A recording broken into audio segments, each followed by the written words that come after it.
교회가 어떤 곳인지를 설명할 때 성경은 참 다양한 이미지를 사용하고 있습니다. 어떤 곳에서는 교회를 가리켜서 하나님의 가정, 하나님의 가족으로 비유하기도 하고요.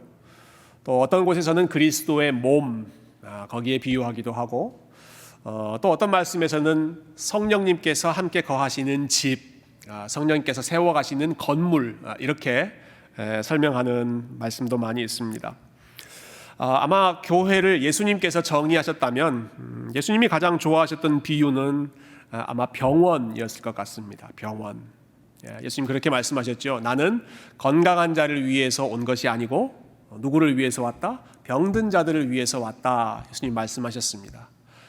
건강한 자, 하나님이 필요 없는 자가 아니라 하나님의 은혜가 필요하고 하나님의 치료가 필요한 자들이 모여있는 곳이 저와 여러분이 지금 함께 모여있는 교회, 일종의 영적인 병원인 것이죠.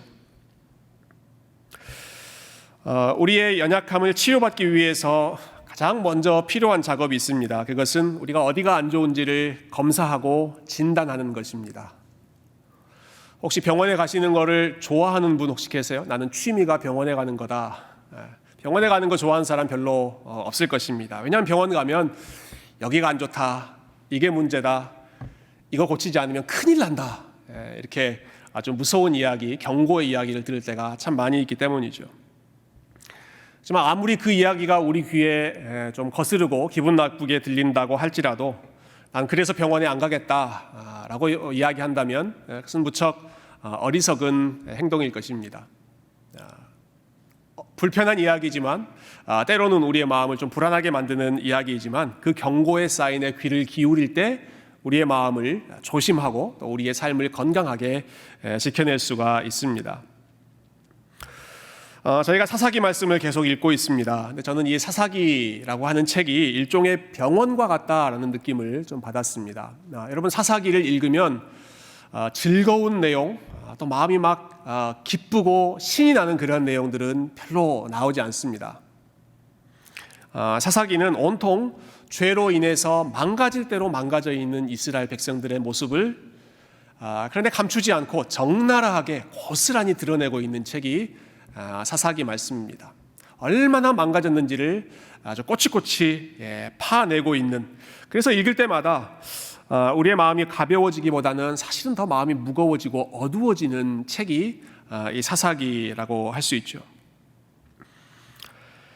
그러나 하나님께서 이렇게 어두운 내용까지도 감추지 않고 성경에 기록해 놓으셨고, 그리고 저와 여러분에게 이렇게 매주 이 말씀을 듣게 하시는 목적은 그 이야기 때문에 단순히 우리의 마음이 무거워지고 어두워지는 것만이 아니라 거기에서 우리가 경각심을 가지고 어떤 부분을 우리가 고쳐야 할 것인지를 진단하고 다시 건강한 삶으로 되돌아가기 위해서 하나님께서 저와 여러분에게 오늘도 우리의 본문 말씀을 허락하신 줄로 믿습니다. 그래서 이 말씀을 통해서 함께 은혜를 나누는 가운데 우리의 영혼이 더욱 건강한 길로 회복되기를 소망하는데요. 그럼에도 불구하고 역시 오늘 본문 마찬가지로 참 어두운 내용으로 시작하죠. 우리 6절 말씀을 한번 보실까요? 네, 6절 말씀을 보시면 첫 구절이 이렇게 시작합니다. 이스라엘 자손이 다시 여호와의 목전에 악을 행하여. 하나님 보시기에 이스라엘 백성들이 다시 또 범죄했다, 악을 행했다라는 것이죠. 사사기에 늘 나오는 내용입니다. 항상 이스라엘 백성들이 악을 행했다. 그런데 한 가지 새롭게 추가된 내용이 있다면 그 뒤에 이어지는 말씀인데요. 그들이 하나님 앞에 악을 행할 때 어떻게 악을 행했는가, 어떤 우상들을 섬겼는가 하는 것이 아주 낱낱이 6절 뒷부분에 나오죠. 제가 한번 읽어보겠습니다. 바알들과, 이 우상들의 이름입니다. 바알들과 아스다롯과 아람의 신들과 시돈의 신들과 모압의 신들과 암몬 자손의 신들과 블레셋 사람들의 신을 섬겼다. 그냥 얼핏 듣기만 해도 가지수가 참 많지 않습니까? 이 이름들을 다 합치면 총 7개입니다. 7개. 그 말은 이스라엘 백성들이 7개의 우상들만 섬겼다라는 정도가 아니라고 저는 생각합니다. 성경에서 7이라고 하는 숫자는 완전한 숫자, 충만한 숫자를 의미하기 때문에 이 말은 이스라엘 백성들이 주변에 있는 모든 우상들, 눈에 보이는 귀에 들리는 모든 우상들을 다 자기의 신으로 섬기고 하나님을 버렸다라고 하는 뜻입니다. 왜 이렇게 많은 우상들을 그들이 섬겼는가? 저는 그들의 마음이 불안했기 때문에라고 생각합니다. 여기 가서 보면 이 블레셋 사람들의 삶이 보이는데 블레셋 사람들이 무척 잘 사는 것 같거든요. 그러면 우리도 저렇게 하면 잘 살 수 있겠구나 하는 마음에서 블레셋 사람들이 섬겼던 신을 그들도 따라갔습니다. 또 반대쪽 동쪽으로 가보니까 거기는 암몬이라고 하는 민족이 있는데 그 사람들도 보니까 그 사람들이 무척 잘 살고 강하고 아주 성공적으로 사는 것 같아 보여서 우리도 이 민족이 섬기는 그 신을 섬기면 우리도 저렇게 잘 살 수 있겠구나. 그래서 여기서도 신들을 가져오고 저기서도 신들을 가져오고 이런 마음 불안하고 미래가 불안정하면 이렇게 많이 가입하는 게 있습니다. 보험에 많이 가입합니다. 생명보험, 암보험 어떻게 될지 모르니까 하나라도 더 많이 보험에 가입하는 경우가 있는데 마치 이스라엘 백성들이 일종의 보험을 가입하는 것처럼 이 신도 모셔놓고 저 신도 모셔놓고 그 중에 하나는 도와주겠지 하는 그런 마음으로 잡다한 신들을 다 끌어모아서 섬기고 있었던 것이죠. 자신들이 잘 될 줄 알고 성공할 줄 알고 이렇게 했던 것입니다. 그 결과가 어땠는지 한번 보실까요? 7절 말씀입니다. 7절. 우리 7절 한번 같이 읽어보겠습니다. 시작. 여호와께서 이스라엘에게 진노하사 블레셋 사람들의 손과 암몬 자손의 손에 그들을 파심해. 하나님께서 블레셋 사람들의 손에도 파셨고 암몬이라고 하는 자손의 그 민족에게도 파셔서 결국 블레셋이 이스라엘을 지배하고 억압하고 또 암몬 사람들이 이스라엘을 괴롭게 하고 공격하게 되었습니다. 여러분 이 과정을 한번 생각해 보십시오. 이스라엘 백성들이 잘 살고 싶었습니다. 블레셋 사람들을 보니까 부러웠습니다. 그래서 저 사람들이 믿는 신을 우리도 섬기면 우리도 저렇게 강성하게 될 수 있겠구나 해서 블레셋 사람들이 믿는 신을 섬겼습니다. 그 결과는 그들처럼 강성해지는 것이 아니라 블레셋 사람들이 이스라엘을 억압했다. 암몬 자손의 경우는 어떻습니까? 역시 암몬이라고 하는 민족에 잘 사는 것 같으니까 그들이 섬기는 신을 따라서 갔는데 그 결과는 어떻게 됐는가? 암몬 자손의 신이 잘 보호해 준 것이 아니라 암몬 자손들이 이스라엘 백성들을 억압하고 수십 년 동안 공격하는 속박의 상태로 빠져들었습니다. 참 아이러니한 현실이죠. 여러분 블레셋을 섬기면 잘 될 줄 알았는데 블레셋 사람들이 오히려 공격하고 암몬 신을 섬기면 잘 될 줄 알았는데 또 암몬 자손의 신이 우리를 공격하고 이스라엘 백성들을 점점 더 억압하게 되었다는 것입니다. 우상들을 따라갔을 때 처음에 기대했던 것만큼 안정적인 삶, 평안한 삶을 얻는 것이 아니라 오히려 우상의 지배를 더 크게 받고 더 깊은 수렁으로 빠져드는 것이 사사기에 나타나는 이스라엘 백성들의 모습이었죠. 그래서 한 신학자가 이러한 상황, 이러한 악순환을 아주 통찰력 있게 한 문장으로 표현했는데요. 우상 숭배에 대한 최고의 심판은 우상 숭배다. 여러분 어떤 뉘앙스인지 혹시 이해하셨습니까? 우상 숭배에 대한 최고의 심판은 우상 숭배다. 우상을 더 깊이 따라가고 거기에서 빠져나오지 못하고 그 속박 가운데 더 깊이 나락으로 빠지는 것이 하나님이 아닌 다른 우상들을 섬겼을 때 나타나는 결과라고 하는 것이죠. 한 가지 참 안타까운 사실이 있는데요. 그것은 지금 이스라엘 백성들이 섬기고 있는 이 7개의 신, 아주 잡다한 신들이 사실은 어떤 신들인가? 사사기 앞부분에 보면 하나님께서 다 물리치셨던 신들입니다. 싸워서 승리하셨던 신들. 바알 신이라고 하는 것, 하나님께서 기드온이라고 하는 사람을 통해서 물리치셨죠. 그래서 기드온의 별명이 여룻바알, 바알과 싸운다라는 뜻이었습니다. 사사기에 나오는 첫 번째 사사가 온니엘이었는데요. 온니엘이라고 하는 사람은 아람이라고 하는 민족과 싸워서 이겼습니다. 그 다음 사사 에훗, 왼손잡이 에훗이라고 하는 사람은 모압이라고 하는 민족과 싸워서 이겼습니다. 그 다음 사사 삼갈이라고 하는 사사는 블레셋이라고 하는 나라와 싸워서 이겼습니다. 하나님께서 각 시대마다 이런 다양한 사사들을 통해서 여러 민족들과 싸우셔서 이기셨습니다. 이기셨다는 것은 하나님께서 다른 모든 민족들의 신보다, 그때는 전쟁을 신들의 싸움이라고 생각했기 때문에 다른 주변의 모든 우상들보다 하나님이 강하시다, 하나님이 최고로 능력 있는 분이다라고 하는 것을 전쟁의 승리로 보여주신 것이죠. 근데 지금 이스라엘 백성들이 어떻게 합니까? 과거에 자신들이 이겼던, 하나님께서 물리치셨던 그러한 신들에게로 다시 돌아가고 있습니다. 블레셋의 신, 암몬의 신, 모압의 신, 그 신이 하나님 앞에 패배했다, 능력이 없다라고 하는 사실을 경험했음에도 불구하고 마치 안 좋은 것에 중독되어 있는 사람이 그것이 안 좋은 것, 그것이 나에게 도움이 되지 않는다는 사실을 알면서도 계속 어쩔 수 없이 그 길로 돌아가는 것처럼 이스라엘 백성들이 일종의 영적인 중독, 우상에 중독되어 있는 상태로 살아가고 있었던 것이죠. 그 결과는 수십 년 동안 다른 민족의 침입을 받는 비참한 상태가 되었습니다. 자, 그렇게 어려운 가운데 다시 들어갔을 때 이스라엘 백성들이 항상 하던 일이 있죠. 사사기에 보면 어려울 때마다 했던 일, 하나님 앞에 부르짖는 일, 그게 이스라엘 백성들 특기입니다. 여러분 10절 한번 보실까요? 자, 10절 말씀을 우리 같이 한번 읽어보십시다. 시작. 이스라엘 자손이 여호와께 부르짖어 이르되 우리가 우리 하나님을 버리고 바알들을 섬김으로 주께 범죄하였나이다. 하나님께 부르짖었습니다. 부르짖었다라는 말은 이전에도 많이 나왔기 때문에 그렇게 특별하지 않습니다. 저는 그 다음에 나오는 내용이 좀 새로운 내용이라고 생각하는데요.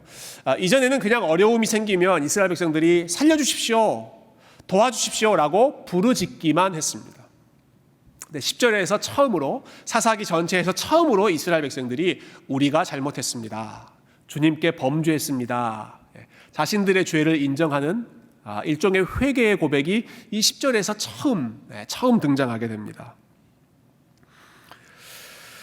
그런데 참 뜻밖의 내용은 바로 그 다음에 지금 이스라엘 백성들이 이렇게 하나님 앞에 우리가 범죄했습니다 라고 고백했을 때 거기에 대해서 하나님께서 어떤 반응을 보이셨는가 하는 것이죠.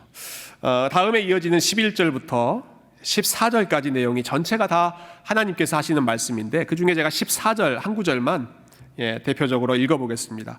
지금 회개하고 있는 이스라엘 백성들에게 이렇게 말씀하십니다. 가서 너희가 택한 신들에게 부르짖어 너희의 환난 때에 그들이 너희를 구원하게 하라 하신지라. 하나님이 굉장히 쌀쌀맞게 지금 대하세요.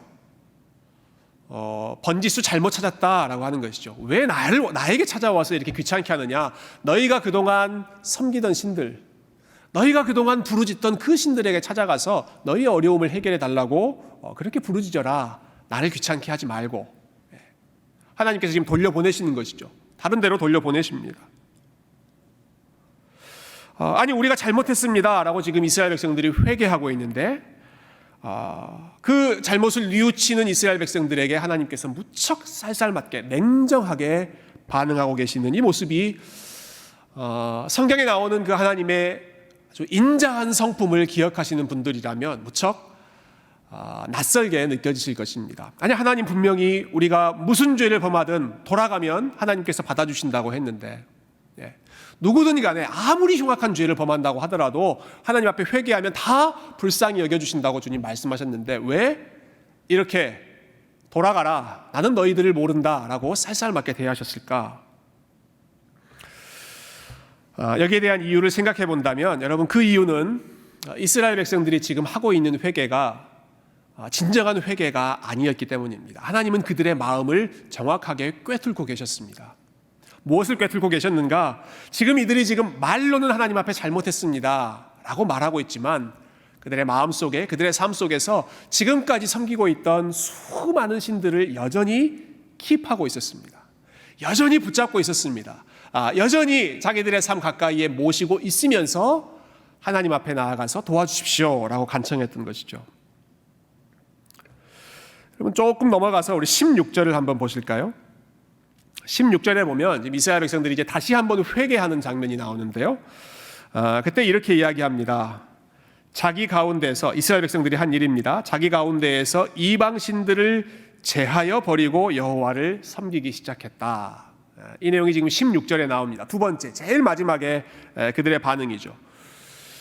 이것을 앞의 내용하고 우리가 연결해서 뒤집어 생각해 본다면 처음에 지금 10절에서 이스라엘 백성들이 우리가 잘못했습니다 말했을 때는 여전히 7개의 그 신들 온갖 잡다한 우상들을 킵하고 있으면서 마음속에 품고 있으면서 말로만 하나님께 잘못했습니다 도와주십시오 라고 간청했던 것이죠. 하나님이 거기에 속아 넘어가지 않으셨던 것입니다. 너희들의 마음속에 있는 그것이 무엇인지 내가 똑똑히 알고 있는데 그냥 말로만 잘못했다고 하는 것이 하나님 앞에 통하지 않았다는 것이죠.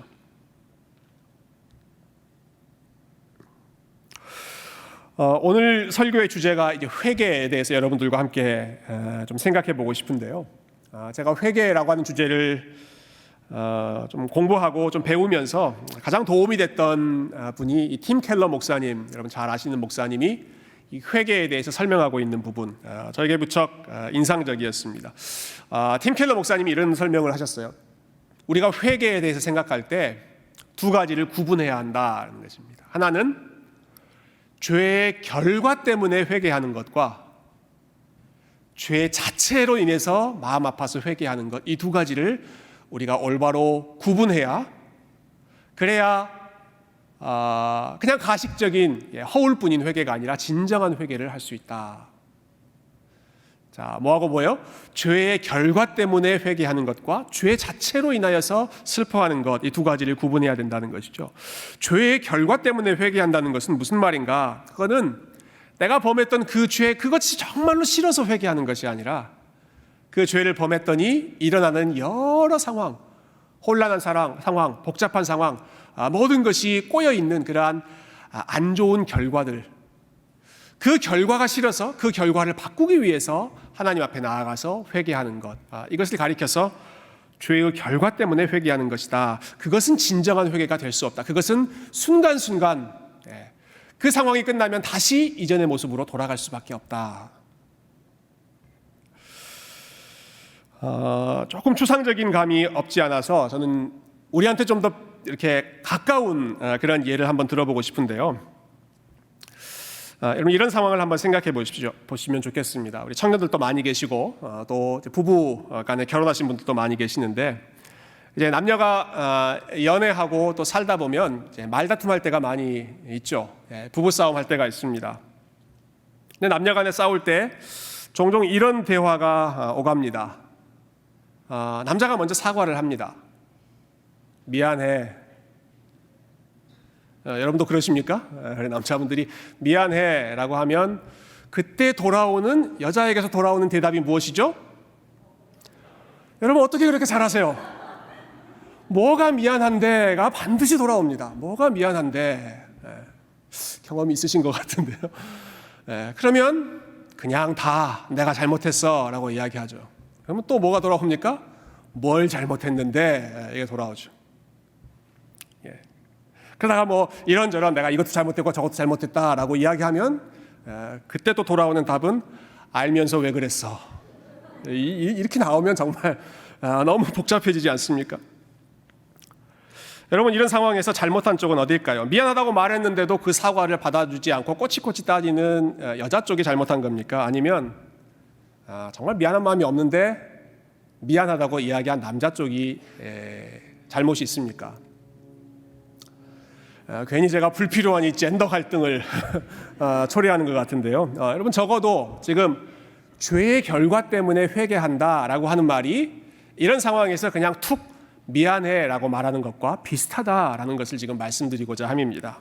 정말로 내가 미안한 마음이 있어서 이야기하는 게 아니라 정말로 내가 아내에게 혹은 여자친구에게 정말 내가 잘못했다는 그 진심 때문에 미안하는 것이 아니라 왜 미안하다고 이야기할까요? 그 순간 그 불편한 상황이 너무 싫으니까 빨리 밥도 좀 편하게 먹어야 되겠고 집안에서 좀 마음 편하게 소파에 앉아 있어야 되겠고 그 상황을 빨리 넘기고 싶으니까 일단 미안하다고 이야기하는 것이죠. 이스라엘 백성들이 했던 반응이 이와 비슷한 것입니다. 그들이 정말 자신이 범했던 죄 때문에 슬퍼하는 것이 아니라 여전히 우상들을 다 가지고 있었습니다. 가까이에 킵하고 있었습니다. 그러나 블레셋 때문에 암몬 때문에 시달리고 고생하는 것이 너무 힘들어서 빨리 이 상황을 좀 넘겨보자 해서 하나님 앞에 하나님 잘못했습니다. 이렇게 이야기하는 것 아니겠습니까? 성경에 보면 역시 이 두 가지 차이를 좀 잘 보여주는 예가 나오는 것 같아요. 사울과 그리고 다윗, 이스라엘의 첫 번째 왕, 두 번째 왕, 두 사람이죠. 여러분, 사울도 잘못한 일이 참 많이 있었고요. 다윗도 참 잘못한 일이 많이 있었습니다. 저는 예전에 사울의 삶과 다윗의 삶의 결정적인 차이는 사울은 회개하지 않았고 다윗은 회개했다. 저는 좀 이렇게 생각을 했습니다. 근데 오늘 말씀을 좀 묵상하면서 보니까 좀 더 정확하게 설명한다면 사울도 회개했지만 진정한 회개가 아니었고 다윗은 회개했지만 다윗은 정말로 진심으로 회개했다. 그 차이가 사울과 다윗의 결정적인 차이였습니다. 사울이 언제 회개했는가? 여러분, 사울이 다윗에게 미안하다라고 이야기한 적이 여러 차례 있었습니다. 한 번 그렇게 한 것이 아니라 사울이 다윗을 죽이려고 막 쫓아다녔죠. 그런데 오히려 다윗이 사울을 죽일 수 있는데도 죽이지 않고 살려주었습니다. 한 번이 아니라 두 번이나. 그때 사울의 반응이 어땠습니까? 눈물을 흘리면서 내 아들 다윗아, 네가 나보다 훨씬 더 의롭고 하나님께서 너를 복주시기를 원한다. 많은 신하들이 보는 앞에서 사울이 그렇게 자기의 잘못을 인정하면서 다윗이 옳다는 것을 그가 고백했습니다. 그렇지만 시간이 좀 지나면 다시 사울이 또 다윗을 죽이러 가고 또 다윗을 미워하고 계속해서 하나님 앞에 교만한 마음으로 불순종하죠. 왜 그랬을까? 사울이 말로는 다윗에게 미안하다는 말을 했지만 그러나 정말로 그의 마음속에 다윗을 향한 미안한 마음, 아니 더 깊이 더 근본적으로 들어간다면 그가 하나님 앞에서 하나님에 대해서 미안한 마음, 내가 정말로 하나님 앞에 죄를 범했습니다 하는 그 마음은 사울은 느끼지 않았던 것입니다. 그 상황에서 그냥 입으로만 고백했던 것이죠. 반면 다윗의 회개를 생각해 보십시다. 여러분, 지난주에 셀 모임 하셨던 분들은 시편 51편 말씀을 묵상하셨을 것입니다. 혹시 한 주 늦춰졌으면 이번 주에 묵상하게 되실지도 모르겠네요. 이 시편 51편은 다윗이 밧세바를 범하고, 즉 자기 부하의 아내와 불륜을 범하고 그것을 감추기 위해서 거짓말을 하고 사람들을 죽이고 아주 일련의 아주 악한 일들을 했던 그 사건 이후에 다윗이 하나님 앞에 회개하며 썼던 시가 시편 51편이죠. 그 상황은 다윗의 삶에서 가장 밑바닥이라고 할 수 있는 시간이었습니다. 체면은 뭐 말할 수도 없이 밑바닥으로 떨어졌을 것이고 주변의 사람들은 다윗을 보면서 직접 대놓고 손가락질하거나, 나단 선지자가 그랬죠. 아니면 속으로 혀를 끌끌 차면서 다윗을 비난하는 그런 상황이었습니다. 그런데 그 상황에서 다윗이 회개할 때, 자신의 죄를 고백할 때 다윗은 다른 어떤 사람들의 그러한 이슈보다도 내가 하나님 앞에서 범죄했습니다 하는 것을 가장 아파하고 슬퍼했습니다. 심지어 이렇게 이야기하죠. 하나님, 내가 주님께만 죄를 범했습니다. 이 말은 내가 다른 사람들한테는 죄를 범하지 않았습니다, 자신의 행동을 핑계대려고 하는 것이 아닙니다. 다른 사람들에게도 물론 죄를 범하고 악한 일을 했지만 자신의 상황이 그래서 여러 가지 죄의 결과로 인해서 뒤집힐 대로 꼬일 대로 지금 다 꼬여 있지만, 그러나 내가 정말로 마음 아파하는 것은 하나님 앞에서 하나님과의 그 언약의 관계를 내가 깨트리고 하나님께서 나에게 베풀어 주셨던 은혜를 잊어버리고 하나님께 실망시켰던 것. 하나님, 저는 주님께만 범죄했습니다. 그것이 다윗의 마음을 가장 괴롭게 했던 것이죠. 다윗이 그 상황에서 기도했던 내용도 마찬가지입니다. 하나님, 다른 어떤 것보다도 나는 구원의 기쁨을 다시 회복해 주시기를 원합니다. 하나님과의 그 친밀한 관계, 하나님의 임재, 하나님의 영, 성령께서 늘 다윗의 삶 가운데 친밀하게 동행해 주셨던 그것이 사라져버리고 그것이 멀어지는 그 순간이, 그 상황이 다윗에게는 가장 괴로웠고, 그래서 하나님, 나는 주님께만 범죄했습니다. 주님만 다시 제가 얻기를 소망합니다. 구원의 기쁨을 나에게 회복시켜 주십시오. 하나님과의 관계가 다윗에게는 가장 아픈 일이기도 했고 가장 회복하고 싶은 우선순위이기도 했던 것이죠. 자신의 삶이 망가진 것 때문이 아니라 여러 가지 사람들과의 관계가 꼬이는 그것 때문에 불편해서 회개하는 것이 아니라 무엇보다 하나님의 마음, 내가 아프게 했다는 그 사실 때문에 자신의 마음을 정말 간절히 내려놓으며 하나님 앞에 회개했습니다. 오늘 본문에 보면 이스라엘 백성들이 두 번째로 보여주는 모습이 저는 이 다윗의 진실된 회개와 비슷한 그런 모습이라고 생각합니다. 하나님께서 이렇게 냉정하게 그들에게 진노하실 때 그들이 포기하지 않고 다시 하나님 앞에 엎드리면서 자신의 마음을 낮춥니다. 그 상황을 우리가 마지막으로 한번 살펴보시죠. 15절과 16절에 나오는 내용인데요. 우리 15절과 16절은 한번 같이 한 목소리로 읽으면 좋겠습니다. 15절과 16절 시작. 이스라엘 자손이 여호와께 여쭈되 우리가 범죄하였사오니 주께서 보시기에 좋은 대로 우리에게 행하시려니와 오직 주께 구하옵나니 오늘 우리를 건져내옵소서 하고 자기 가운데에서 이방 신들을 제하여 버리고 여호와를 섬김에 여호와께서 이스라엘의 곤고로 말미암아 마음에 근심하시니라. 아멘. 이스라엘 백성들이 다시 한번 하나님 잘못했습니다라고 고백하죠.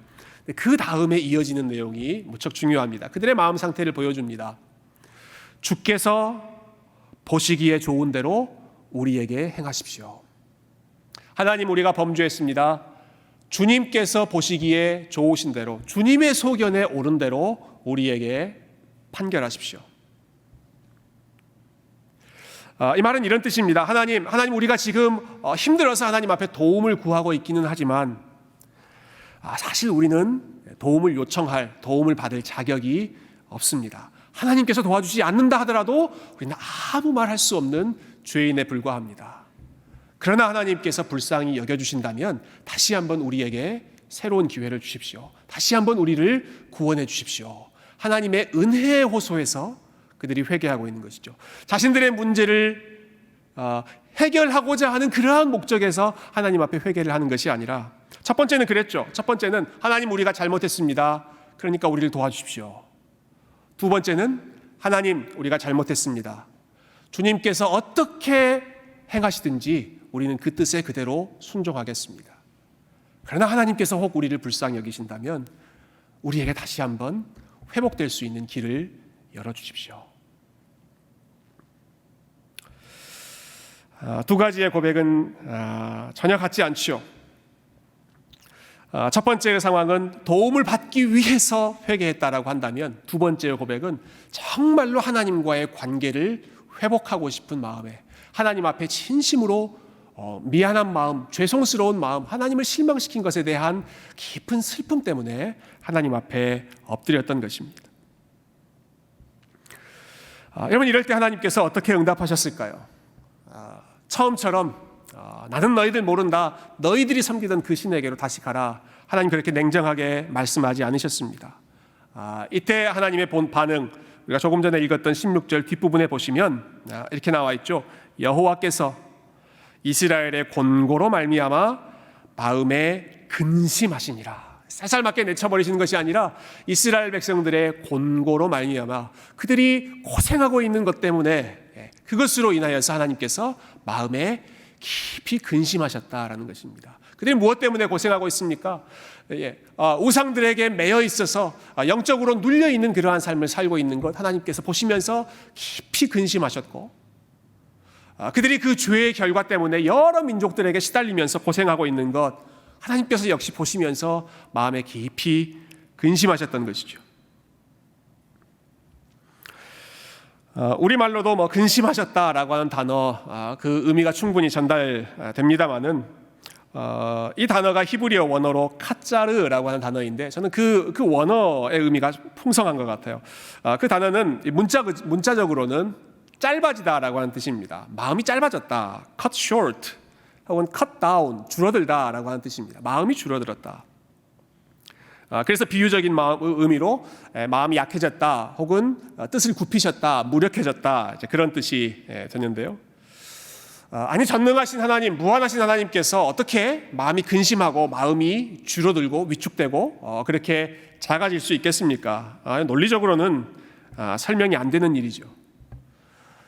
그러나 하나님과 이스라엘 백성들의 관계가 마치 아버지와 자녀의 관계, 부모와 자녀의 관계와 같은 언약의 관계였기 때문에 하나님의 마음이 그 자녀들의 고통을 볼 때 위축되고 줄어들고 하나님의 마음이 점점 더 근심하셨다라는 것입니다.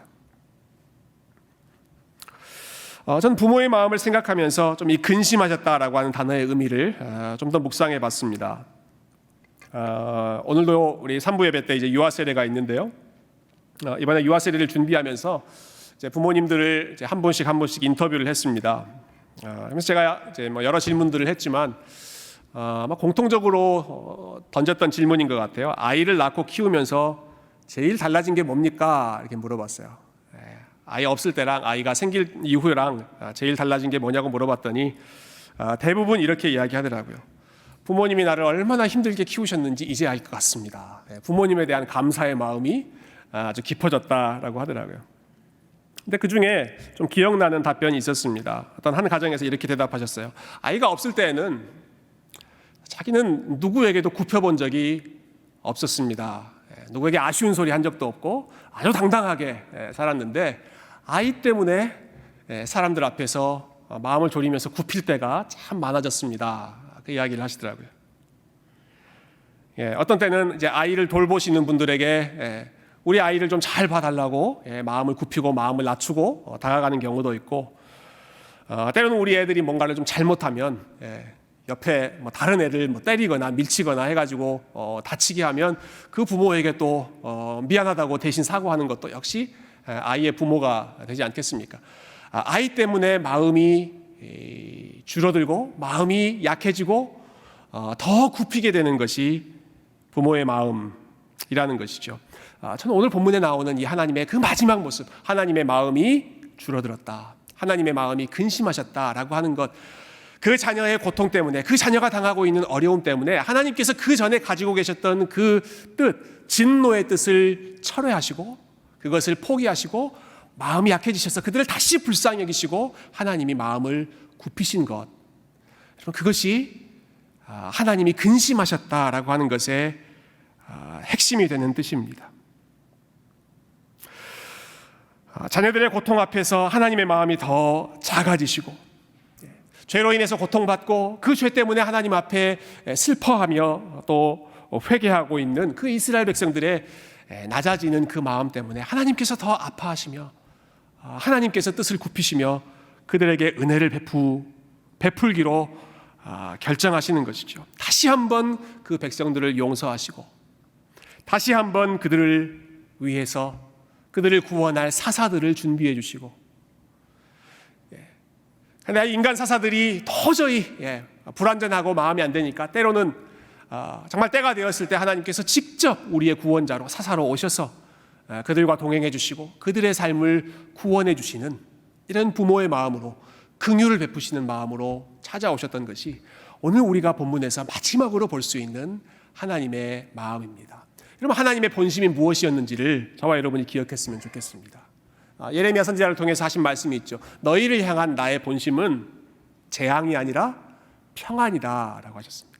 너희를 향한 나의 본심은 재앙이 아니라 평안이다. 하나님이 정말로 원하시는 것은 하나님과 화목된 관계에서 평강을 누리며 하나님과 그 친밀한 관계 속에서 생명을 누리는 것인데, 그것을 이루고 있지 못할 때 하나님께서 때로는 옆구리를 쑤시기도 하고 때로는 원치 않는 고난 가운데 처하게도 하심으로써 이스라엘 백성들이 다시 하나님의 마음으로 돌아올 수 있도록 모든 우상들, 그 전에 섬기던 것들을 다 버리고 다시 하나님께로 돌아오도록 하나님께서 이끄셨습니다. 여러분, 참된 회개란 저는 우리가 이 하나님의 마음을 다시 기억하고 하나님께 돌아가는 것, 그 하나님의 마음으로 돌아가는 것, 이것이 참된 회개라고 믿습니다. 단순히 나에게 있는 문제 한두 가지를 해결하기 위해서 슬퍼하는 것이 아니라 내가 하나님의 마음을 아프게 한 것 때문에 가장 슬퍼하고 하나님의 마음을 다시 얻는 것이 내가 가장 간절히 원하는 바가 되고, 어떻게든 나를 도와주십시오라고 요구하는 것이 아니라 하나님, 저는 하나님의 도움을 받을 자격이 없습니다. 하나님께서 주께서 보시기에 좋은 대로 어떤 방식으로든 행하십시오. 주님의 때에, 주님의 길로, 주님의 인도하심에 저는 그저 순종하겠습니다. 그러나 하나님께서 불쌍히 여기시면 저를 긍휼히 여겨주시고 다시 내 삶에 하나님의 풍성한 은혜가 넘치게 해주십시오. 여러분, 그렇게 기도할 때 하나님께서 어떻게 반응하십니까? 마음에 근심하며 그 백성들을 불쌍히 여기시며 다시 새로운 길로 하나님께서 인도해 주시지 않으셨습니까?